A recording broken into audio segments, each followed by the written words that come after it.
Guys, आइए आज हम लोग अध्याय 2 भारत कृषि और सिंचाई के चौथे एपिसोड में आज हम लोग हरित क्रांति के बारे में अध्ययन करेंगे। आइए देखते हैं हरित क्रांति। हरित क्रांति शब्द का सर्वप्रथम प्रयोग डॉक्टर विलियम गाइड ने किया था। ध्यान दीजिए,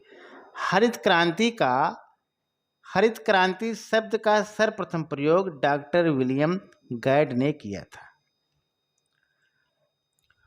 हरित क्रांति वर्ष 1966-67 में हरित क्रांति के माध्यम से कृषि उत्पादन के क्षेत्र में क्रांतिकारी परिवर्तन लाया।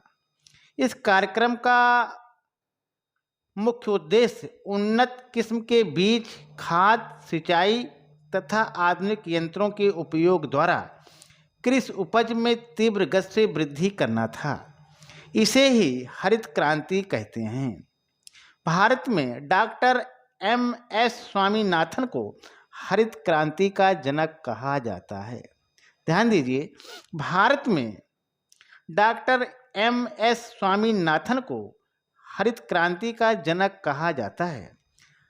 हरित क्रांति की मुख्य बातें इस प्रकार हैं। अधिक उपज के लिए सुधरे हुए उन्नत बीजों का प्रयोग होने लगा। गेहूं के उन्नत किस्मों जैसे सरबती, सोनारा, कल्याण सोना, हीरा तथा धान की किस्मों जैसे IR, ताईचुंग 65, जया, पद्मा, पंकज, जमुना, साबरमती किस्मों का विकास व उपयोग किया गया। आगे चलते हैं। आगे हम लोग देखेंगे कि रासायनिक खादों जैसे ammonium sulphate, urea, super phosphate, potassium sulphate, di ammonium phosphate तथा पोटेशियम नाइट्रेट का विकास व उपयोग किया गया। आगे चलते हैं। आगे हम लोग देखेंगे कि जैविक खाद का उत्पादन बढ़ाना, जैसे कंपोस्ट की खाद, हरी खाद जिसमें सनई ढैंचा को सड़ाया जाता है, नीम की खली की खाद इत्यादि। आगे है रासायनिक कीटनाशक दवाओं का प्रयोग करना, कृषि यंत्र जैसे ट्रैक्टर, थ्रेसर आदि का प्रयोग करना, फसलों की सिंचाई के लिए नलकूप, नहरों तथा तालाब आदि बनाने का कार्य किया गया। इन सब के प्रयोग द्वारा उत्पादन बढ़ाने का ही प्रयास ही हरित क्रांति है। ध्यान दीजिए, इन सब के प्रयोग द्वारा ही उत्पादन बढ़ाने का प्रयास हरित क्रांति है। खेती के लिए जैविक खाद सर्वोत्तम खाद है। आगे चलते हैं। हम लोग देखेंगे कि हरित क्रांति का एक दूसरा पहलू और भी है कि रासायनिक कीटनाशकों और उर्वरकों के प्रयोग से पैदावार बढ़ी है, लेकिन इसका प्रभाव लंबे समय तक बना रहता है। भोजन चक्र में जिस प्राणी द्वारा इसका उपयोग किया जाता है, यह रसायन उसको प्रभावित करता है। DDT का प्रयोग चारे के माध्यम से गाय तक, फिर उस गाय के दूध के माध्यम से उसे पीने वाले प्राणी तक पहुंच जाता है।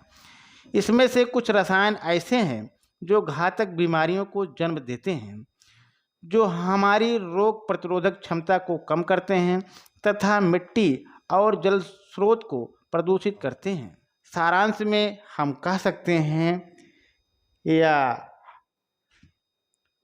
इस प्रकार हम समझ सकते हैं कि सबसे ज़्यादा यदि फायदेमंद कोई है, हरित क्रांति से प्रोडक्शन तो मिलता है, लेकिन मानव का स्वास्थ्य उत्तम होना ये अच्छा संकेत नहीं देता है। इसलिए जो हम खेती करते हैं उस खेती में सबसे उत्तम जो खाद है खेती के लिए, जैविक खाद जो है, जैविक खाद ही सर्वोत्तम खाद है। यदि हम जैविक खाद का प्रयोग करेंगे तो हमारा स्वास्थ्य उत्तम होगा। इस आशा और विश्वास के साथ हम ये अपेक्षा करते हैं कि हमारे किसान भाई भी खेतों में जैविक खाद का प्रयोग करेंगे, जिससे उनका स्वास्थ्य और सारे लोगों का स्वास्थ्य उत्तम हो सके। इसी के साथ आज यहीं तक। बहुत बहुत धन्यवाद।